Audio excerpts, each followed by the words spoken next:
Hey guys, Dr. Mike Israel here for Renaissance Plus and RP University with Lecture 1 of a new course, Arguing to Convince.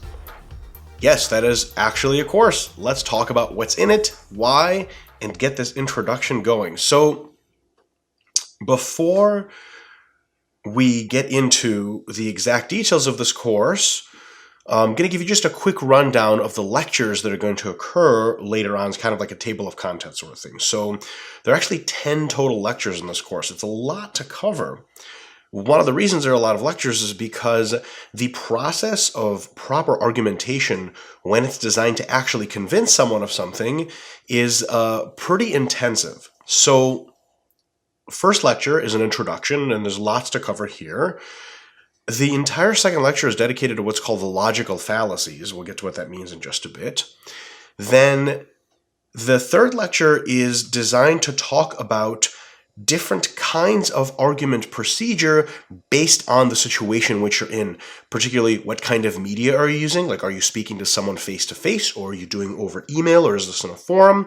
How sensitive are they, which can very much change the tone of the argument and the procedures, and the time considerations. Do you have 15 minutes to try to convince someone of something, or do you have a sort of infinite amount of time? Let's say you're exchanging emails with a pen pal, and you have the rest of your life to talk them into something. So with those basics out of the way, we actually get into the multiple procedure, and each one has a lecture of proper argumentation. There's a lecture for understanding and identifying parts of the argument that you're going to be talking about. There's a lecture about establishing common ground. There's a lecture, finally, actually, to exposing the disagreement. Then one for examining and reducing disagreement. You'll notice that that's the fourth thing we do, but most people jump in as the first. And we'll talk about that in just a bit, that that's a problem that occurs in argument. And then lastly, the last lecture on the technical side of the argument is called argument egress. That's actually how to leave arguments properly, because we don't, as we'll later get to, just want to leave no matter what, and you could just stop typing and not reply last to the person's comment. In order to convince someone, even how you exit an argument matters. We'll talk about that in a bit.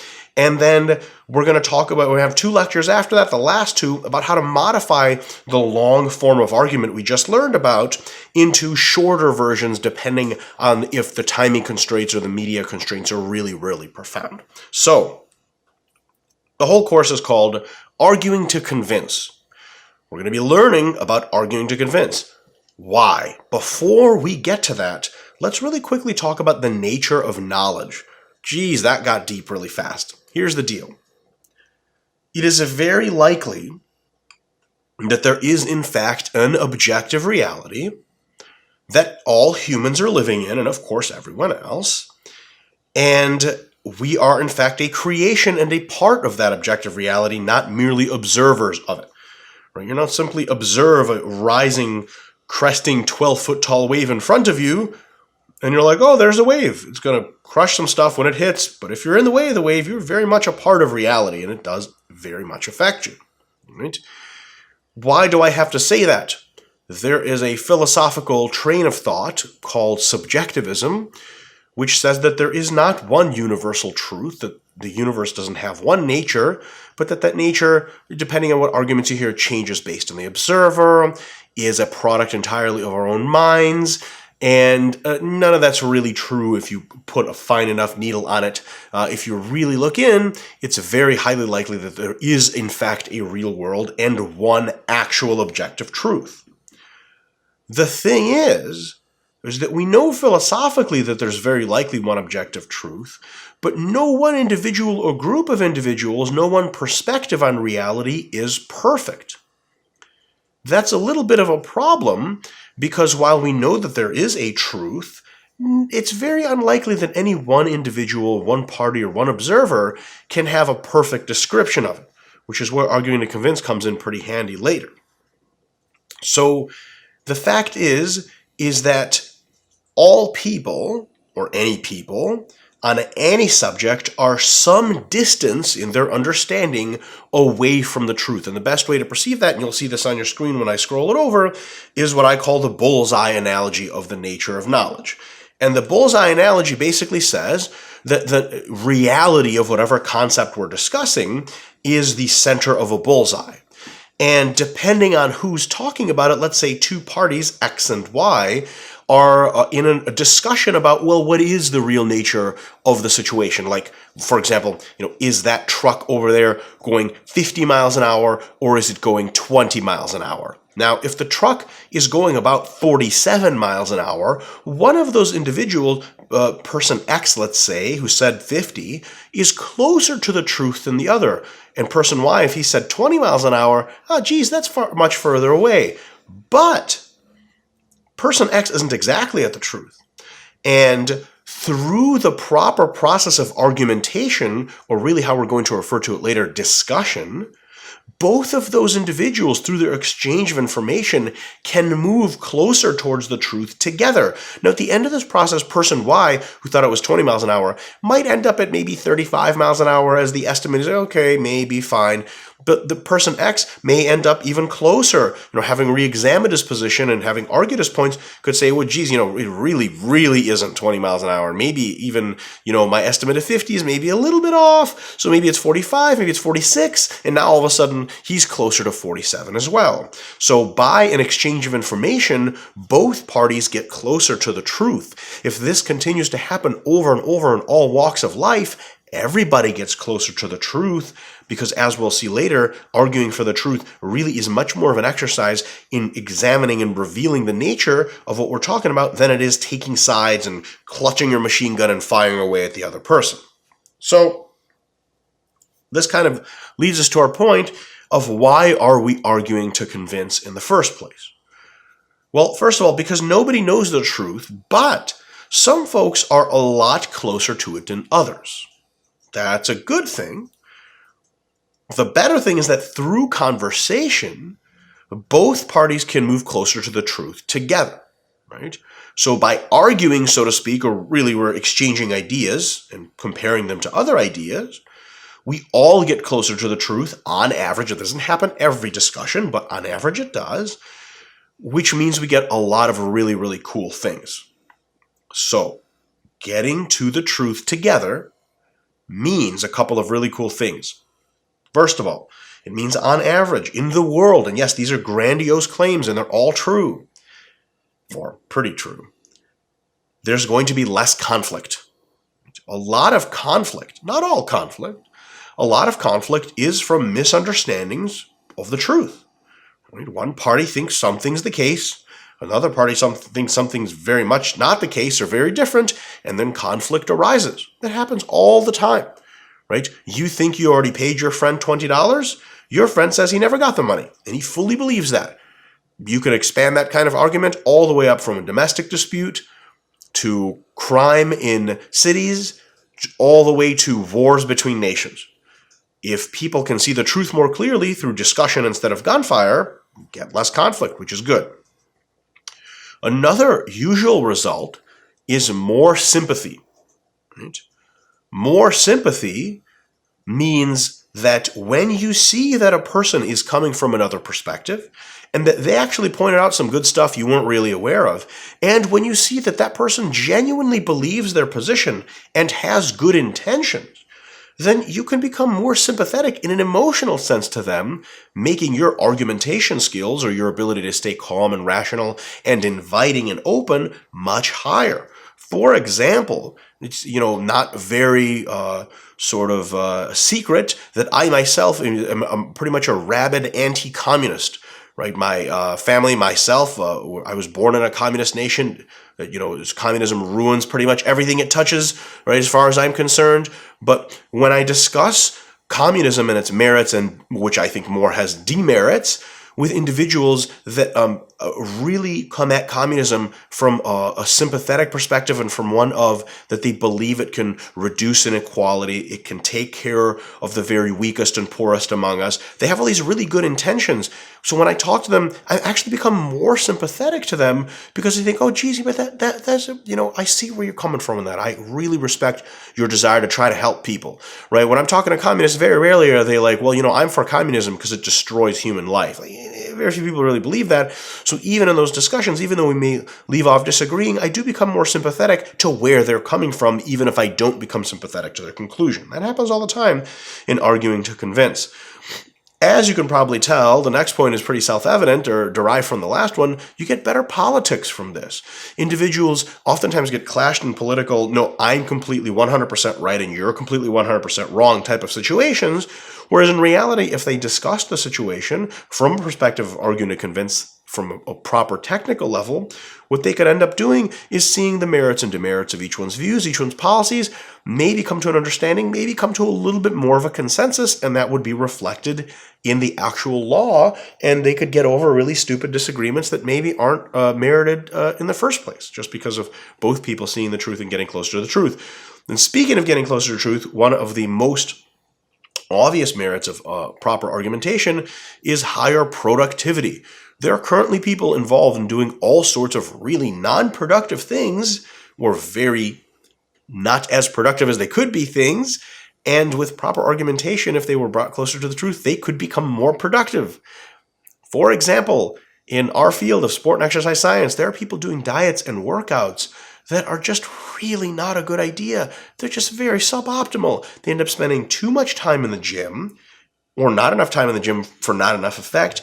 They end up doing these diets that they have to go way out of their way and spend a bunch of money on. For example, if they don't know about if it fits your macros kind of approach, they could be buying exotic foods and doing all this life-disrupting stuff, which is costing them productivity, costing the world economy productivity, really. So if we get closer to the truth, even on something as simple as diet and exercise, people can stop wasting a lot of time and start wasting less by doing more of the right things. You do more of the right things, you become more productive, and everyone becomes more productive. The entire world gets richer, and that's really awesome. And lastly, for this kind of short list of benefits, we get better science. Right? Science, the scientific method, especially the method of discussing, publishing a journal article, discussing it with peers at conferences, and having written replies to journal articles that you wrote, all of that gets us closer to the truth. It is a very formal way of argumentation. If it's done really well, we have better science. One of the things about arguing to convince is that when, and we'll get to this plenty in just a bit, when you come to an understanding that we're really just looking for the truth together, you understand that if someone pointed out a place where you're wrong or could be more right, it's a good idea for you to admit that and say, hey, listen, that's totally true. And then you move on and maybe point out where they could be more right, or maybe they're just more right to begin with and looks like you learned something that day. If we have this kind of open-minded approach to the truth and thinking, look, if the evidence points us into a certain direction, we should probably accept it tentatively, our science gets better. One of the biggest limitations on science, one of the biggest impediments is ego. And very good scientists are subject to it even when they'll say, you know what, this theory is what's really going on. And the evidence mounting against their theory starts to be pretty gnarly. And they don't admit it. And they continue to publish papers. They continue to try to weasel their way into, well, somehow my theory is still true. They waste, again, productivity, tons of money, tons of time, but also they shift the scientific thinking on average in their field to one that is not as accurate and thus doesn't reflect reality the most, right? And we can talk about this in very objective ways.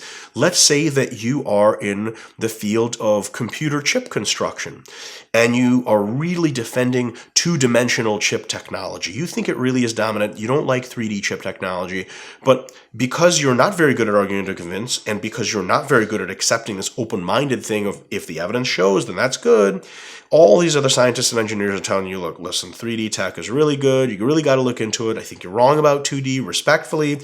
And you just hunker down in the mud and you're not going anywhere. And you say 2D, 2D, 2D. And let's say you're a prominent scientist and over a huge software company or hardware company. You invest tons of money into that. You put up labs all around the country studying 2D chip technology.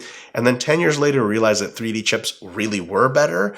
You spent how much money and time, and how far off course did you take the scientific community in taking the total number of studies and making way too many of them on something that after 5 or 6 studies was probably already demonstrated as inferior? It's not great.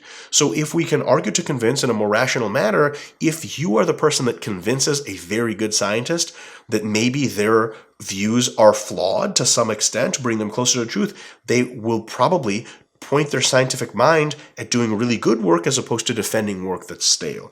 Probably one of the best examples of this, and the name escapes me at the moment, but there was an individual scientist who needs some kind of award for being one of the greatest scientists of all time, because what he did was he basically was a proponent of a theory that competed with plate tectonics for decades. And I mean literally decades. These theories were up in the air. There wasn't a lot of data. He had hypothesized that plate tectonics, the reason for earthquakes and stuff, these Earth's crust is plates that move around relative to each other on fault lines.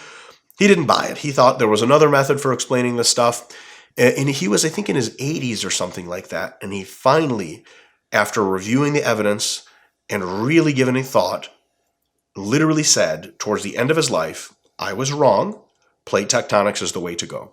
And he spent the last years of his life fronting for plate tectonics and working on really good ideas and potential experiments to even understand more about plate tectonics. But that wasn't his thing.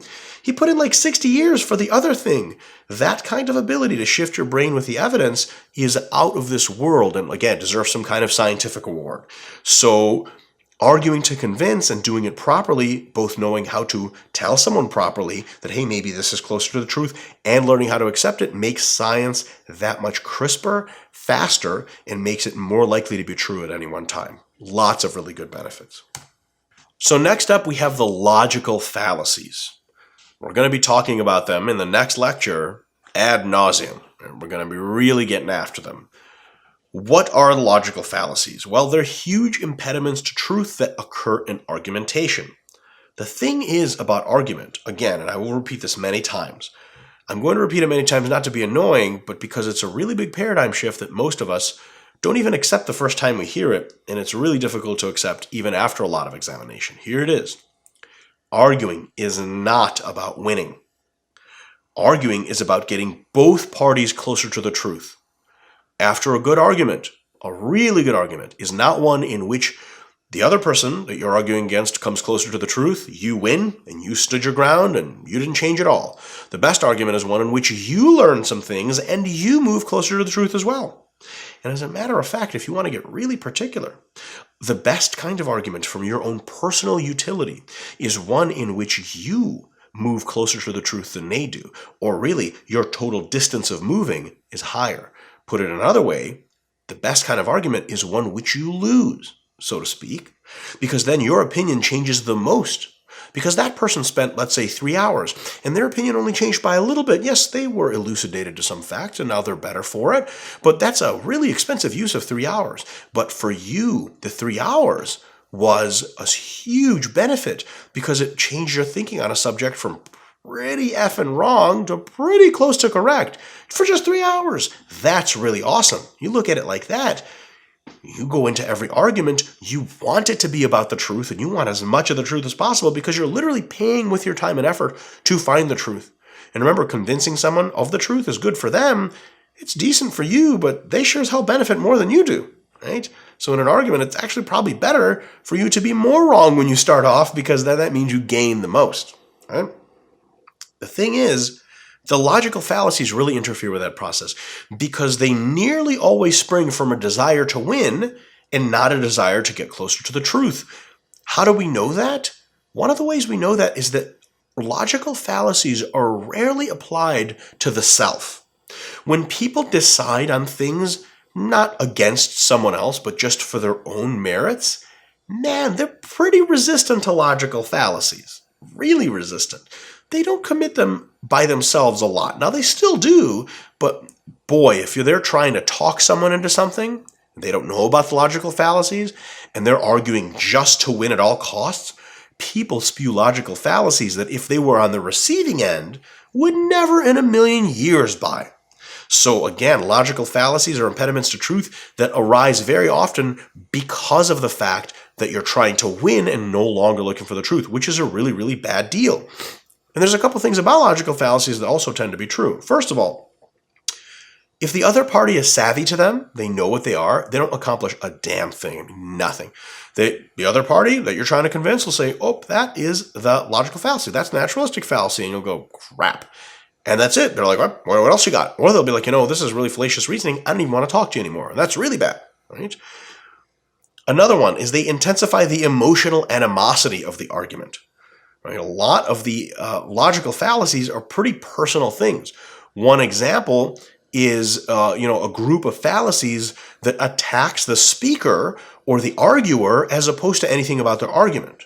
Right? And it's just called general ad hominem style fallacies.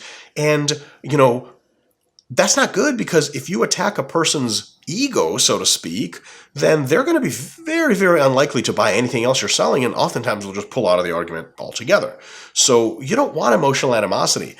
We're pretty much, something like 85 or 90% of this entire course and of the entire skill in arguing to convince is about reducing emotional animosity. If you use logical fallacies, you increase it. It's the biggest impediment there is to logical thought and argumentation. We don't want to do it, right? And of course, the most important reason why logical fallacies are a really bad idea, and we'll take a look at them in the next lecture in really good depth, is that they lead nowhere closer to the truth. I mean, even if all this other stuff wasn't true, even if you could get them under people's radar and people were really accepting of them, that would be even worse, because they don't lead anywhere closer to the truth. And they're fallacious. Their logic is not sound, right? Logical fallacies are basically like, if this, then that. But that statement isn't true. And if we have a lot of them going on, and the ones that aren't caught by the other person, then we're in a really bad deal. Kind of a good example of that is if you actually manage to convince someone of something using logical fallacies and they slip under the table and you go, yeah, you know what? Yeah, I think you're right.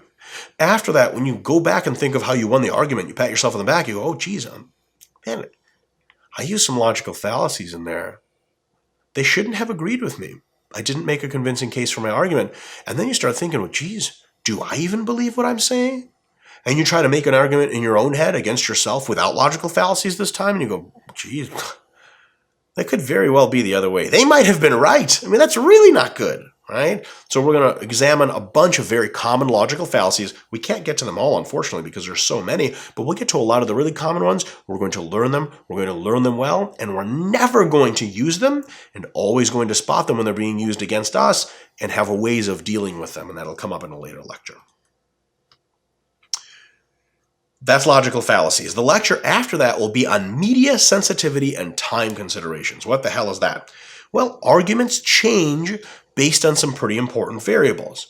The first kind of variable is the medium, right? The way you argue in spoken word versus online forum is going to be very different, and everything in between. So for example, if you're arguing online, the biggest, I don't want to say difference, but one of the big advantages / features of arguing in written format versus arguing in verbal format is that in written format, you can cite sources and have very technically detailed discussions. So you can advance logical positions that have like 3 or 4 subcomponents each. And a person can reference them, reread them, really understand them, and if they ever forget, come back, reread them. Okay, so we said that. Okay, that makes sense. Or, okay, that doesn't. So you can get complex arguments and you can get references. So someone's like, okay, was that really true that apples are poisonous? You're like, yep, Journal of Endocrinology, 1998, apples are deadly, right? You click on it, you read the article, okay, it applies. In a verbal argument, you can't say, well, scientists have found that this is true. You can, but if someone requests references, you can't. There's no such thing as a verbal reference. You can say something, but they can't click on it to check if it's true. And in addition to that, the arguments in a verbal discussion just plain old have to be simpler and more generalized, because you can't do really crazy subcomponent arguments in person, especially if it's not a formal debate setting. Let's say you're sitting on an airplane with someone and they're like, hey, I heard that cholesterol was really good for your health and that you should eat as much saturated fat as possible. When you discuss that with them and try to talk them out of that position, there's a certain amount of, you can't write stuff down. You're not going to check references. Also, you don't want to pay the airplane's Wi-Fi fee, so you're sure as hell not going to log on to the internet. And all of a sudden, this has to be a very big change. So yes, we do have to learn the formal process of argumentation, but first we have to learn about how much do we want to get into and what kind of argument we want to have based on the medium of exchange. And we'll talk, in that lecture, we're going to break down, because there's multiple different kinds of media as well in between the extremes. Next question of what kind of argument structure we're going to want is going to be based on how sensitive the other party is. And I'm going to talk about this in great length in a bit in lecture number 3, but just a quick summary of them. Does the individual have financial stake in their position? Look, if I own a company that makes widgets, and you think widgets are destroying the world with their environmental consequences, you're going to have to argue in a very interesting way. We're going to have strategies for sure, but you're going to have to come at the argument in a very interesting way, because if you're going to face a lot of resistance, because an individual that has financial interests in their position, oh boy, they're going to be hard for them to give it up, right? Another one, emotion. Some people have a big emotional weight in their argument. For example, let's say that you're arguing that Chihuahuas are really great dogs. Somebody was bit in childhood by a Chihuahua. By somebody, I mean pretty much everybody. Chihuahuas have bit every single living human being on Earth with no consequence because they're tiny and pathetic, but annoying. And let's say someone was 4 years old when they got bit by a Chihuahua, and they remember the hospital trip, they remember the fear. It's emotionally really nasty for them, and you're trying to convince them that Chihuahua is a great dog. You're going to feel a lot of resistance for that emotionally, and there's some things you're going to have to zig when you zag, right? And that's a modification of the argument. Probably one of the biggest impediments to argumentation, and one that is in many cases almost insurmountable, is ideology. Right? If someone really believes that big government is the way to do things, and that small government is simply irresponsible and anarchistic, and they believe that as an ideology, not just an idea they think is correct, but is central to their core, then you're going to have a really uphill battle trying to convince them that big argument has some serious downsides. Ideology is rife in sport and exercise science. What's an example of that? On all sides. Some people think that if you're not doing squats and deadlifts and benches and pull-ups and rows and super hardcore heavy movements, that ideologically you're off base. And if you try to tell them, hey, look, machines are good sometimes, they're not having it. It's based on not very many logical things, but they're ideologically invested in the idea that hardcore is what works best. And then you have individuals on the other end, with ideologically all kinds of namby-pamby foo-foo sort of stuff, or there's an ideological commitment to certain foods, a natural food, for example. The sort of assumption that what is natural is good is very ideological, and some people just won't give it up. So you say, hey, I know you don't like artificial sweeteners, but it's going to be a really uphill battle if they're ideologically against artificial sweeteners or anything artificial for that matter. And another one that we're listing here, just kind of as a summary, is what I'd like to call degree of recalcitrance. And it's based on all the others, but it's also just independent, oftentimes based on an individual's genetics and their upbringing and their personality. Recalcitrance means how resistant are you, how likely are you to retake an old position after it's been wrenched away from you? How likely are you to revert back to just going, no, this is what I believe? So if somebody's very recalcitrant, meaning they really, really resistant to being convinced and really, really prone to holding their position, you might have to take a longer form argument, a more ginger form of argumentation. You'll have to do a lot more sort of sidestepping and tiptoeing than if someone is relatively, I don't want to say free of bias, but open to being convinced. And then a lot of these things you can, I don't want to say skip over, but definitely gloss over much more. Another concern with how your argument changes is based on how long you are willing to commit to the discussion, right? That's going to change how in-depth you get to some of these points, and it can actually change even your styles of timing, right? So what that means is sometimes a formal, I don't want to say drawn out, but extensive argument is worth it. Maybe one that is on social media. Other times, an argument that is still on social media, but is kind of you giving a much shortened version and a little bit of tit for tat. And then we have another last style of argument, which is kind of like the pièce de résistance, you just saying your piece. And the way you say it, even though you don't have time to even hear a rebuttal, can be, based on how you say it, more or less convincing to a potential person who's hearing the argument. So in general, there's all these differences. Yes, there is one style, there is one set of principles based on how to design arguments, but how you're going to apply them is going to change based on all of those considerations. So we're kind of getting to this, we're hinting at it, but what are these principles? What are these procedures for argumentation? What I'm going to do is list all of them here, briefly describe and give examples. Each one of these is going to have its own lecture. That's how much detail there is about them and how to pull them off properly. And it has its own multiple sub-procedures, right? So these are fairly complicated. And the ones we're giving here are the extensive argument procedures. They're the long version because if you know the long version, shortening is always very easy. But if you only know the short version, lengthening and expanding is quite an uphill battle. So the first extensive argument procedure, and this is something that if you have the ability and willingness to commit to an extensive argument, and you're going to be doing a version of this anyway, is what we've termed here an understanding and identification procedure. So procedure number one is understanding and identifying. What is it that we're doing here? We're doing something that is, of course, so important that it gets its own lecture. A huge part of this is defining terms.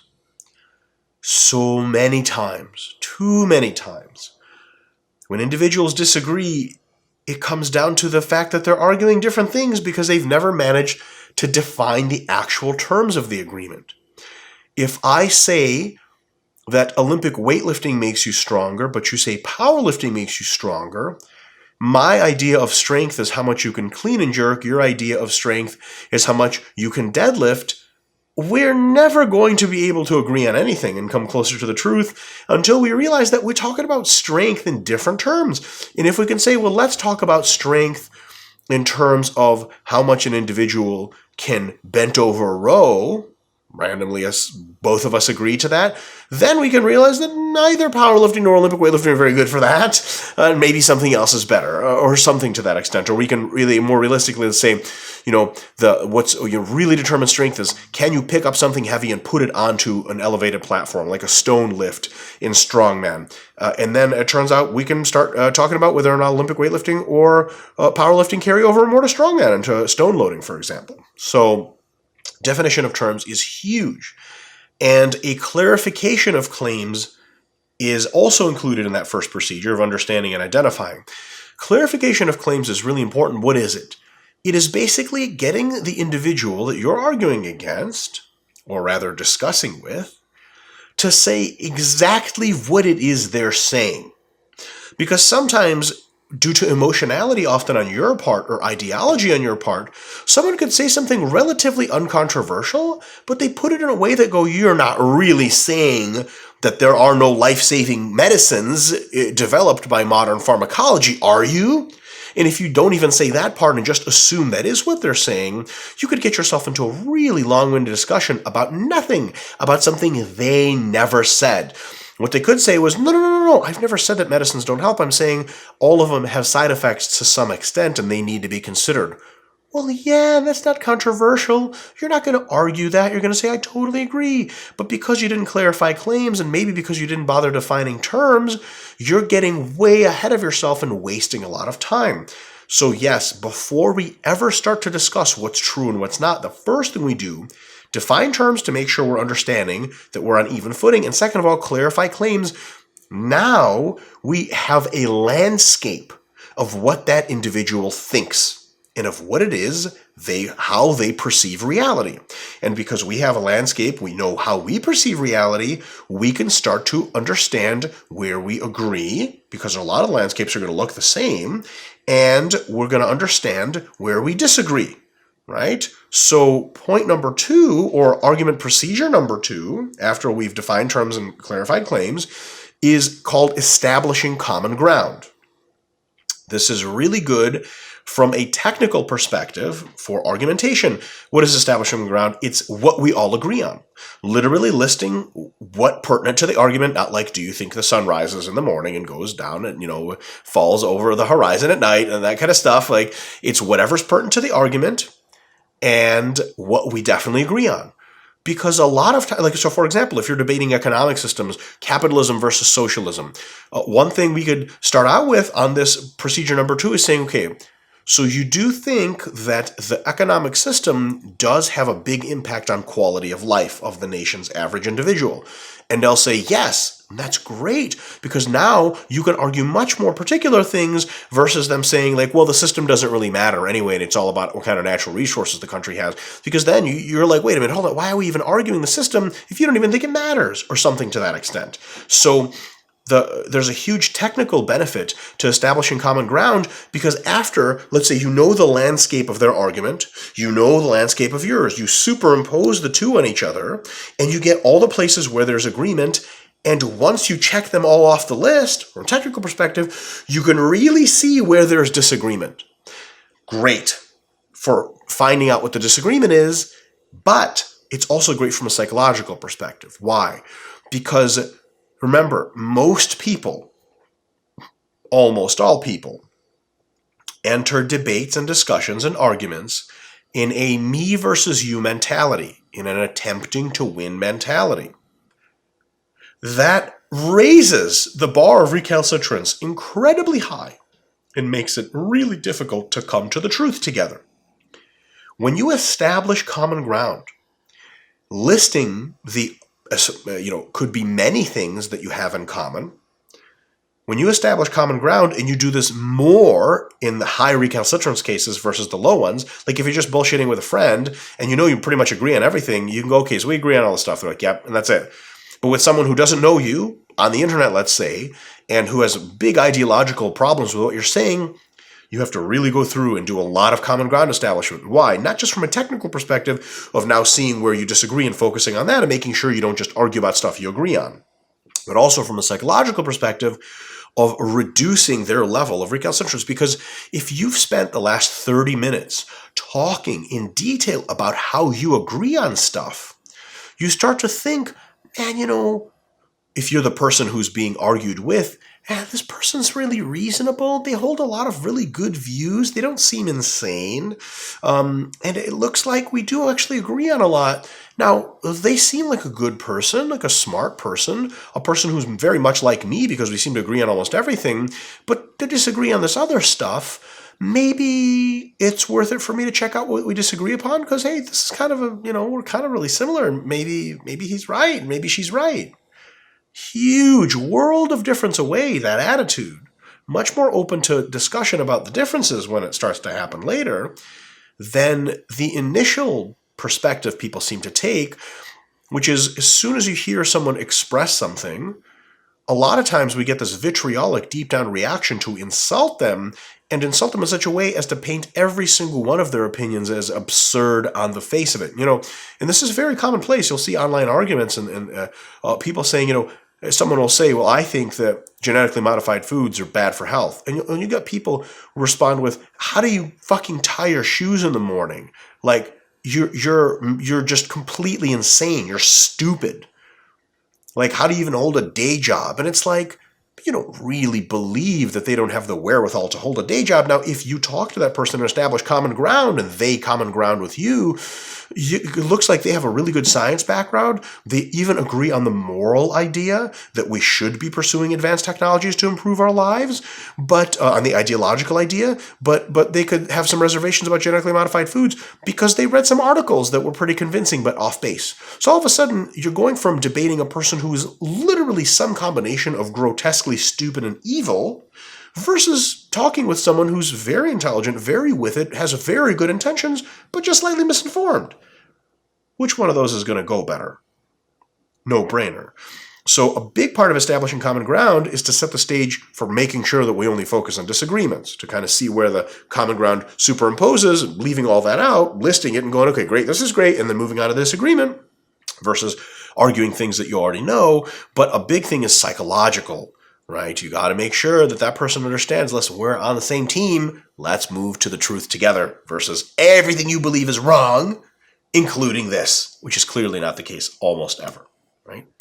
Once we've done these base building things, we're going to go to the last base building, right? Still no argument yet, of exposing disagreement, right? So What you want to do here is you've established common terms so you can understand them clearly. You know exactly what it is they're arguing, so you understand the landscape of what's going on.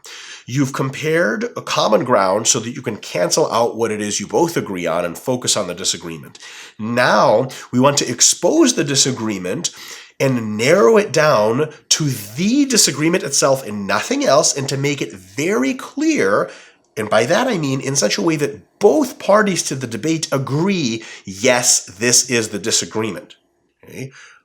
For example, to take our, sort of example, socialism versus capitalism debate, the disagreement shouldn't be phrased as, so I believe that, socialism is a rational system that has, everyone's individual interests in mind, but you believe that people should be starving in the streets all for the purposes of greed and evil, correct? Nobody who supports capitalism is going to agree with that. You can do the opposite argument. You can say, well, clearly, as a supporter of capitalism, I believe it's the way to progress and accumulate an infinite amount of wealth in the future, terraform the entire world, and basically have heaven on earth. And as a socialist, you tend to like labor camps and the destruction of civil liberties, right? Nobody phrases it like that. So a really good point 3 or argumentative procedure 3 of exposing disagreement isn't just exposing it, but phrasing it in a way that both individuals agree with. Now we've got something to talk about. And remember, because we've done a lot of base building, we're kind of on the same side, and now we're both kind of curious, what really is the difference here? Why are we doing this? Again, because arguing past each other is so common. Most individuals who are currently watching this and are skeptical that we have to do so much base building before getting to the actual argument, I can almost guarantee you have not been in a whole lot of arguments. If you're in a lot of arguments, especially online ones, you understand the huge value of base building. If you're winning, Eddie, and by that I mean, remember, our terms for winning are not, did I win the argument? Is it, did you convince anyone of anything and did you learn anything, right? If people who actually learn from arguments and people who actually have convinced anyone of anything, no base building is huge, right? And some individuals are like, it's not that common. You just say what you think. You say the truth. Those individuals, unfortunately, have convinced very few people of very few things. Now that we have exposed the disagreement clearly, we move on finally to point number 4, which you would think is point number 1. And here's what I'm saying by that. Most people, here's point number 4. It's examining and reducing the disagreement, actually arguing about what's going on. Most people think that's point number 1, and that's a huge mistake. It's point number 4. It requires a ton of preparation, but if that preparation is done, the chance of success is hugely higher than if you just got right into it. So purpose or procedure number 4 is examining and reducing the actual disagreement, and that's how we're working towards the truth. And there's a bunch of subcomponents we'll cover in the actual lecture. But believe it or not, once you get past the first 3 points, and if your first 3 procedures, if you're successful with them, point number 4 is not that hard. Because a lot of times the truth is pretty cut and dry. But if you don't do the first 3, forget about it. You'll be doing the first 3 laboriously under the auspices of doing number 4, where that's really not what you're doing. You're going to be arguing what you think is number 4, and it's actually a definition of terms, right? So point number 4, really straightforward, takes a lot of building to get to. Last point. After the argumentation is more or less concluded, is procedure number 5, argument egress. Egress means exiting from something, usually strategically, right? What does that mean? What are we learning in argument egress? It's going to have its own PowerPoint, its own lecture. Well, it's knowing how and when to call the argument a day, whether or not all the progress you want has been made. Sometimes it hasn't. And the biggest technical consideration in argument egress, how you leave a discussion, is how is that going to affect the future of that party's thoughts on the argument? So, for example, there are sort of 2 ends of a spectrum. One of them is good and we're going to try to do. The other one's terrible, we're not going to try to do.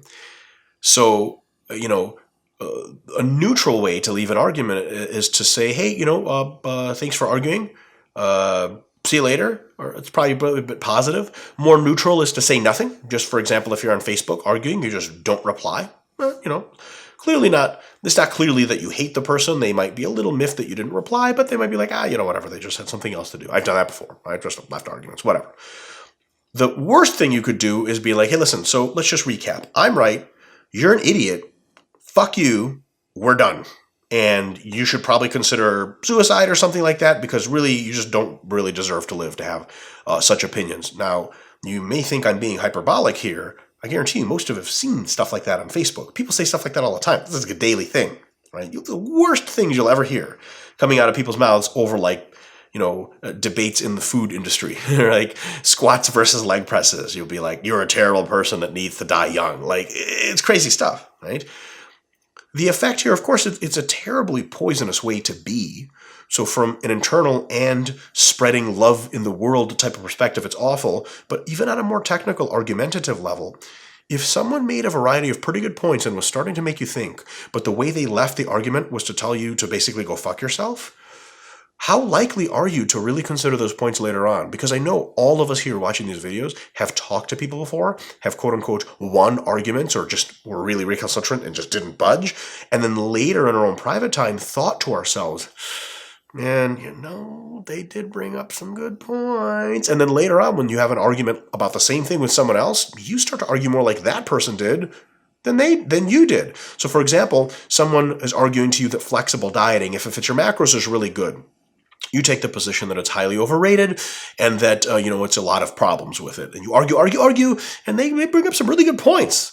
And then later when someone else is like, hey, I heard clean eating is good, and if it fits your macros is bad, you're like, well, actually, if it fits your macros, there's a couple of really good things going for it. And then you're not parroting their views.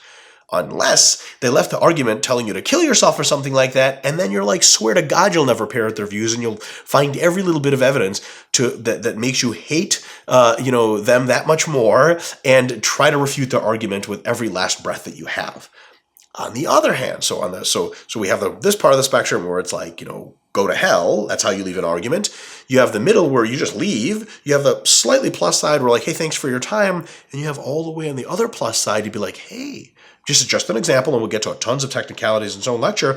You can say, hey, thanks so much for taking the time to chat with me about this.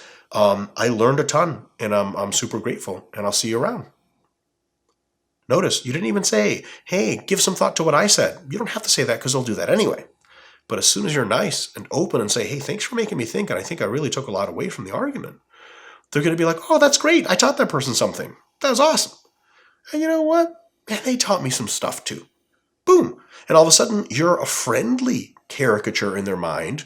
And all of the arguments that you had during the time that you were discussing when you were in procedure number 4, actually fleshing out the argument, they might have like, take that seriously. I don't think they're right. Now they're going to look back over that stuff and be like, yeah, they had some really good points. So argument egress, if done properly, means that you're essentially kind of planting the seed there.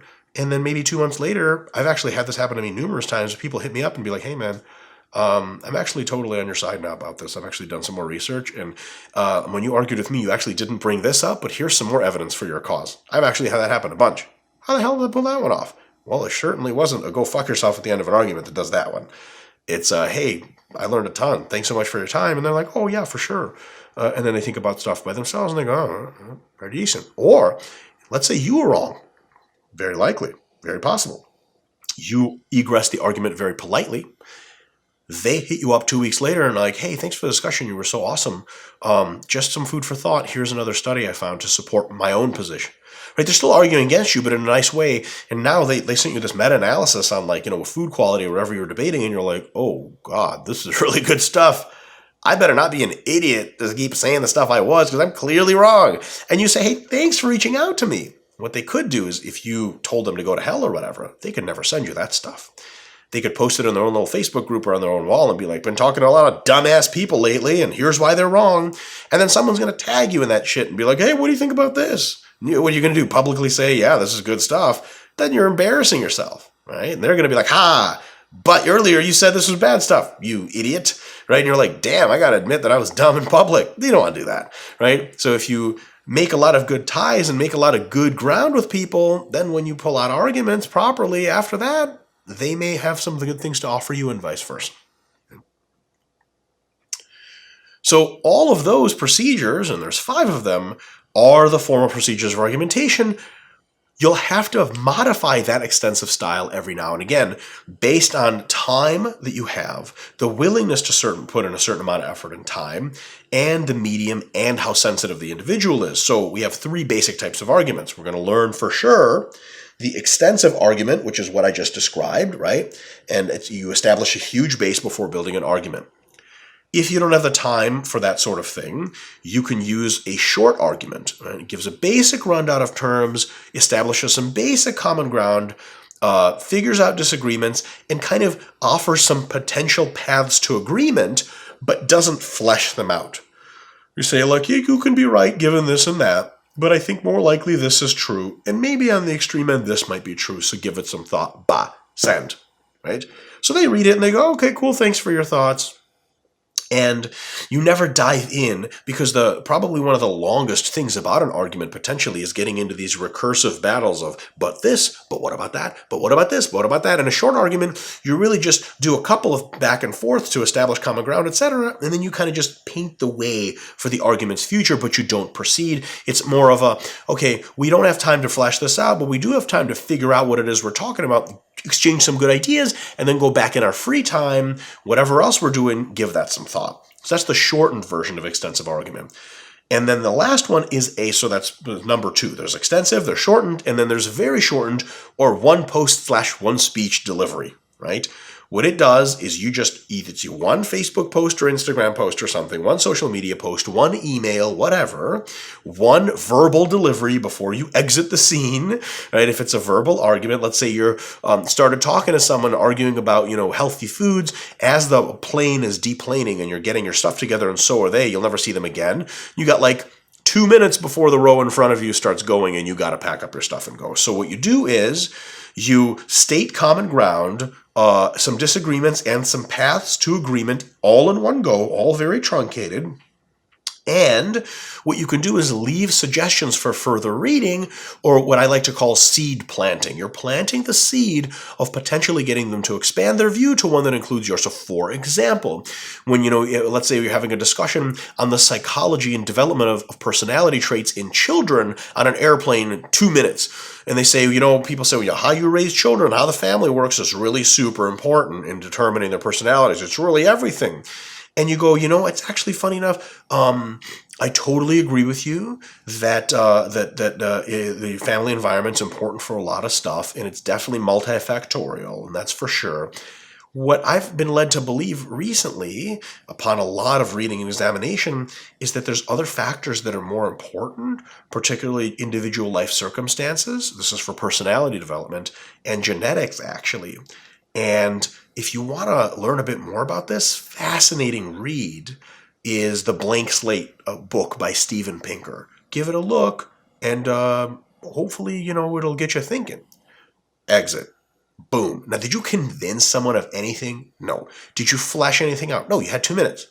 But if they pick up the Blank Slate book, or even if they just go to Amazon and read the reviews, they might learn something and go, some really, really important experts, almost all of them in behavioral genetics, seem to be very convinced that how parents operate in the normal social environment doesn't have nearly as much to do with a child's personality as I thought. Well, it's pretty cool, right? And if they don't follow it up, well, you did your best, right? Now, if you're on Facebook and you're really trying to convince someone of something, let's say even more, you're working with a client. You see them all the time. You lift weights with them. You train them. Let's say it's a personal training client or a physical therapy client. You're with them all the time. Are you going to do a one-shot argument? Probably not. You're going to see them tomorrow. You can do something longer. But if you are in a situation with limited constraints, one shot's great. But remember, if you want to argue for longer, one shot's inappropriate, short argument's better. If you really want to flesh out the details and you got the kind of person and the kind of relationship and the kind of time that's conducive to that, extensive argumentation is better. Why is it better? So basically these 3 arguments, extensive, short form, and then one post or one speech delivery, the chances of actually convincing someone, or putting it better, the chances that both people move much closer to the truth are super high here. I mean, relatively, they're really low anyway because most people don't move anywhere, but your chances of succeeding are way higher with the extensive argument, much lower but still decent with a short argument, and the lowest with a one-post delivery. So let's not kid ourselves here. A one-shot delivery is, well, I got to do something better than 0, so here it is. But it's certainly not like, people say, well, why are you spending so much time on social media arguing with this person or these people? Well, because the extensive form is just better, right? You're more likely to convince someone of something. It's not like, well, you should just one-shot everything because it's just as good. It's not as good. It's not as good. If something is very important to you, you're going to extend it out. For example, a very, very good application of the extensive argument is understanding that the longer form arguments are just more effective. Let's say you have an uncle that refuses to start chemotherapy based on a recent cancer diagnosis. And he's going to try natural herbs and all this other stuff. Now, you know for a fact that stuff is going to get him killed. How important is your uncle to you? Super. You love the man to death. He's been a huge influence on your life. Are you going to one-shot the guy? Are you going to one-post the dude and be like, hey, here's all I'm saying. Chemo's great. Natural herbs are not. Here's some reading. No. You want this guy to live another 20 years. So you're very likely going to sit a person down over coffee or something, an extensive argument for days and days and maybe weeks and weeks and maybe months and months until they get it through that chemo's a good idea. So is there a clearly better one of these? No. The longer ones are more effective, but much more laborious. The shorter ones are less effective, but quicker. So whatever challenges or constraints are opposed to you, that's how you're going to choose based on those trade-offs. Lastly, for this intro lecture, just to kind of define and re-examine what the purpose of this course is. So over this entire course, what are we really trying to get at? Here's the deal. First of all, there's lots of false information out there and lots of people believe it. Lots and lots of people believe false information.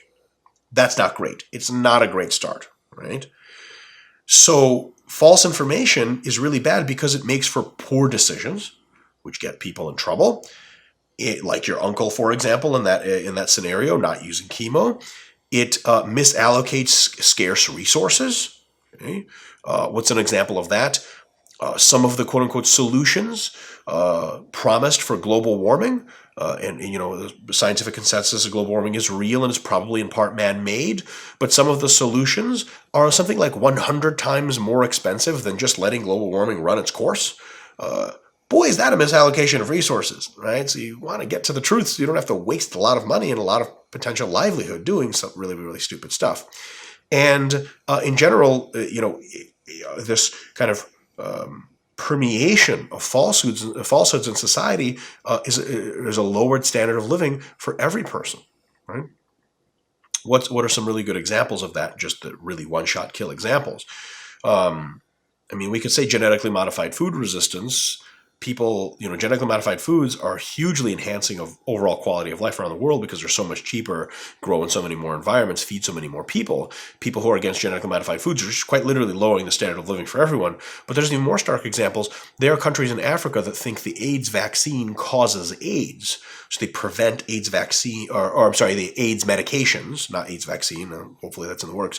They think that the AIDS medications that suppress all the symptoms and let you live a high quality of life actually cause HIV.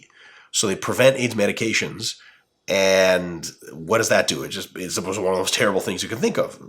If proper argumentation was used, maybe we'd be a little bit further ahead on that, right? So false ideas reduce net productivity. They reduce the quality of life, period. Right? That's why argumentation is important. And poor argumentation strategy keeps more false ideas in circulation than could be. In our world, mine particularly of debating scientific merits or demerits of various exercise, training, and eating strategies, there are some people I know through social media that I agree with almost everything they say about scientific training and eating, but I swear to God, the way these people argue has probably convinced more people to not follow the scientific way than to follow the scientific way. They've probably pushed more people into pseudoscience, or away from science rather, than they have convinced people. So poor argumentation is a really bad deal because it keeps more false ideas in circulation than there has to be, right? Just because the argumentation a lot of times gets too personal or is highly ineffective, right? It's like, well, do you think that you should be doing it if it fits your macros? And they're like, no, I don't think so. And they're like, well, you're an idiot. Like, wow, okay. You've just immunized that person from trying if it fits your macros for at least a while until they get over that level of insult, right? So poor argumentation is a big part of what keeps stupid ideas in circulation, right? Becoming better at argument reduces the proliferation of false ideas It makes us all more productive. It makes society better because it brings everyone closer to the truth. And bonus points, it lets you keep more friends because you don't alienate people by being a terrible, very personal argumenter. And it makes the world a more pleasant place where people speak to each other with respect and with kindness as opposed to hatred. And if you run a business, even if you're a personal trainer, and you are your business, or whatever business you run, having proper, polite argumentation strategies is great PR for your business. Because a lot of people, and for you, a lot of people that you're going to convince with your arguments aren't even the people that you're arguing against. It's people reading the argument on their Facebook wall or on your Facebook wall or in a public forum. Some of the most wise argumentation ideas or some of the most convinced I've ever been was reading an argument between two other people. And one person is respectful and meticulous and kind and calm and welcoming, and they make damn good points. And the other person is just full of hate and fear and animosity, and you're like, man, you could be correct about everything. I would never buy what you were saying. So a lot of times, not only do you keep more friends, but it's great PR for your business if the way you conduct yourself as a professional is always professional. People not only are more bought into your cause because you seem to be more correct, but also they think, man, I don't agree with that person on what they're saying, but they seem like a really, really good person. And if they're selling a product, I'm going to buy it. I certainly wouldn't say it's a terrible product because they seem like a really good person. But if you're selling something and you're also just being a total jackass at argumentation, that's a good way to tell people that you're not a very nice person and maybe you're not the kind of person they want to do business with. So, next lecture, which I'll see you for in a bit, the logical fallacies. See you then.